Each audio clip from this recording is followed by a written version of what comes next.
Hello, ladies and gentlemen, and welcome to the REC Toycast. I'm your host, Roman Chavez. With me, as always, Erik Icarus. We got some toys, man. Yeah, We've got some toys that we are going to talk about. I don't know about you, but I'm real excited. Yeah.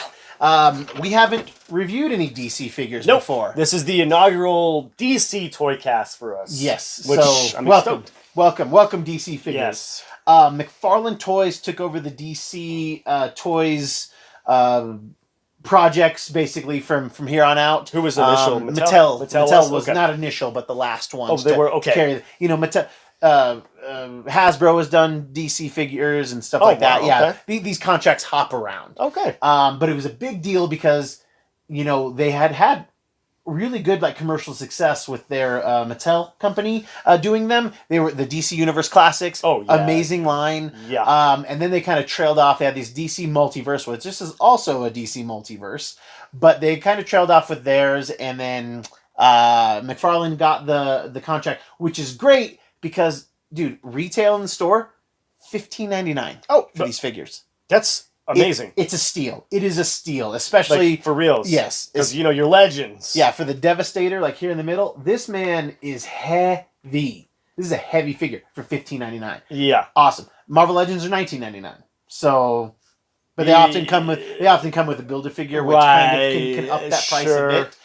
But this series is based off of the Dark Knight's Metal characters, where we have different Bruce Waynes from different universes. Usually when we find Bruce Wayne on a different Earth, he's always still a good guy. So, either he's kind of a douchey millionaire, sure, or he's just he still becomes Batman, still does some good, or he was commissioner at one point. Right. He's always kind of good.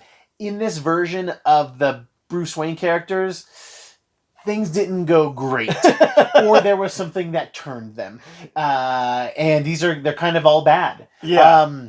The only one we don't have right now that's out that is available is going to be the Flash. They call him the Red Death. Yes. And his figure is out in a 2-pack right now. I haven't seen it yet, but and then there is the Deep character, and I think there might be one more, but this is all that's out right now that we have. And we're going to break them down and talk about them in their own individual little videos. Yes. So I guess without any ado, DC lovers. yes. We're excited about this. Eric's never put his hand on a DC figure ever. Nope. Or a DC fan. So yeah, we're going to check these out, and we're going to do a series of them. So there's going to be individual videos for each one. So stay tuned, and let's bust open. We'll pick off camera. So all right, stay tuned. All right, here we have the Dawnbreaker from the Dark Knight's characters, the evil Bruce Waynes from Earth -32. We're implying that all of these negative universes are negative, and the Batmen are evil. So in this world, Bruce Wayne, when his parents are killed, it leaves him empty. Oh, okay. Void of emotion, especially fear. Oh, that makes sense. All right, so we have the Ring come and find him because he has the ability to overcome great fear, and he uses this to his advantage in a different way. Instead of becoming a lantern, he becomes something more.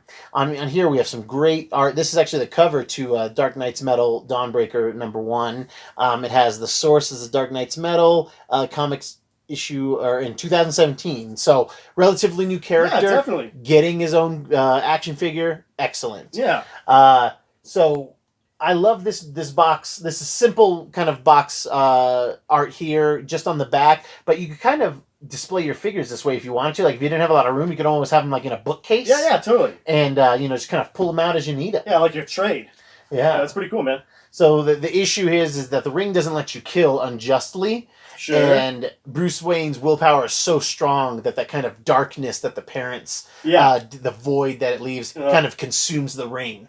And it even says something to the effect of the Ring even says initiate blackout. Oh, and wow. it allows him to show them their worst fears using the Ring. So he's sort of like a Yellow Lantern. A little bit, just he's just dabbling. Owning the darkness. Hey, I like this Dawnbreaker. I do too, and as you can see, and we'll get into close on the figure. Yeah. I'll talk more about the details, but we got to get this baby open. Yes, we do. And through the magic, we have first I wanted to kind of show you guys this. This is the first of the DC figures we have opened from McFarlane Toys. Yes, yes. And inside there is a stand. Yeah. So this is already going to have a stand and like a trading card for the figures. Again, for $15.99. This is a steal. Yes, it is. This is a steal. I'm so excited. I did not know. I didn't even see it inside the box. Right. Didn't even see it inside the box. It's almost harkening back to the old school Toy Biz X-Men toys. Yes. Give me that trading card.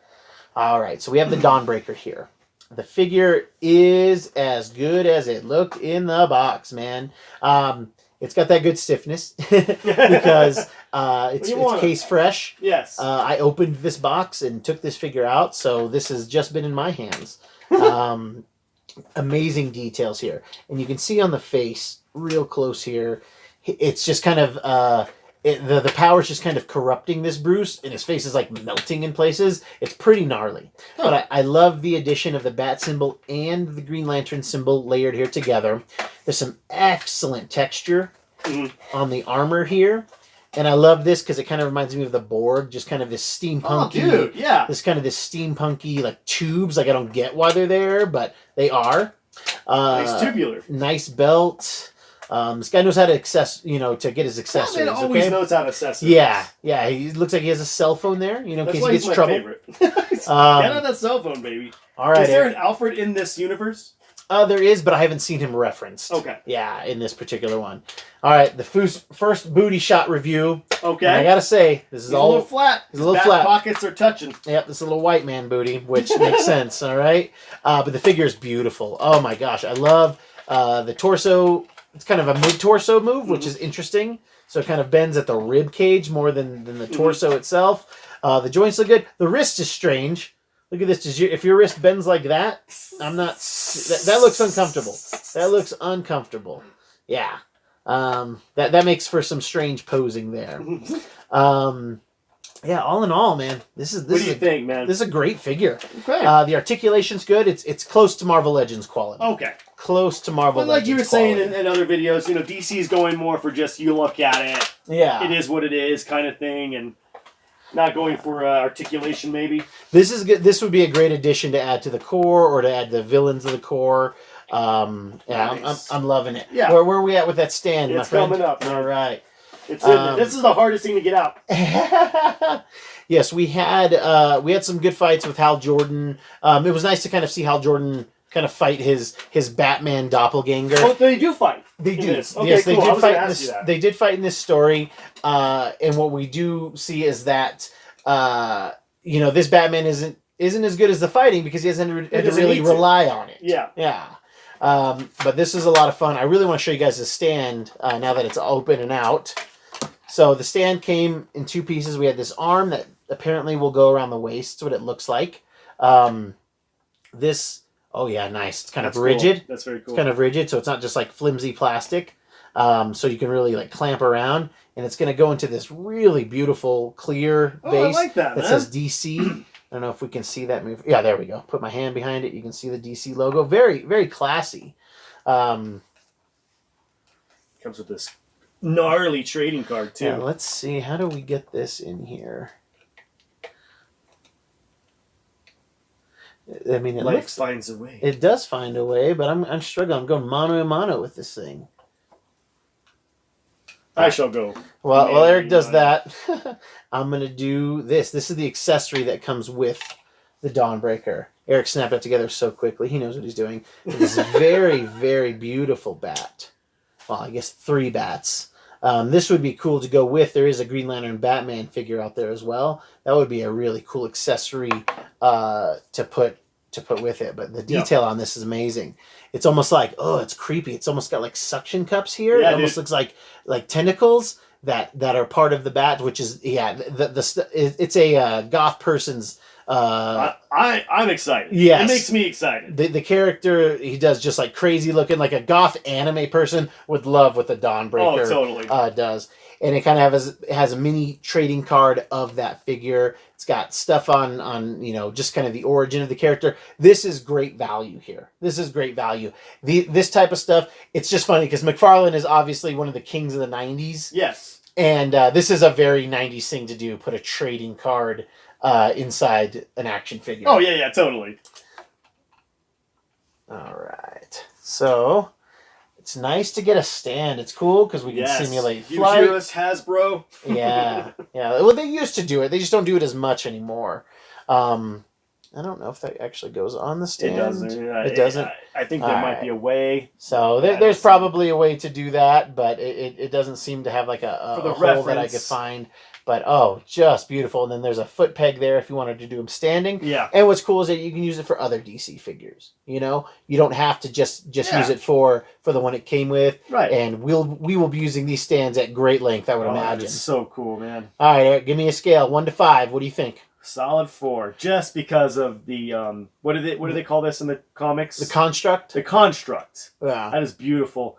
And I like the backstory, and it looks a lot like the artwork, too. Yes. Pretty solid. Solid 4, homie. This is a very, very good. Yeah, this one is near perfect. Yeah. Looks like what it's supposed to look like. And, yeah, I absolutely love it.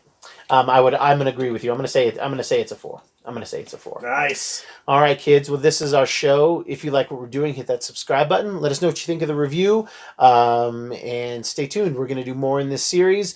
Check back, and we will catch you on the next Toycast. I've been Roman Chavez. I'm still Erik Icarus. And we'll see you later.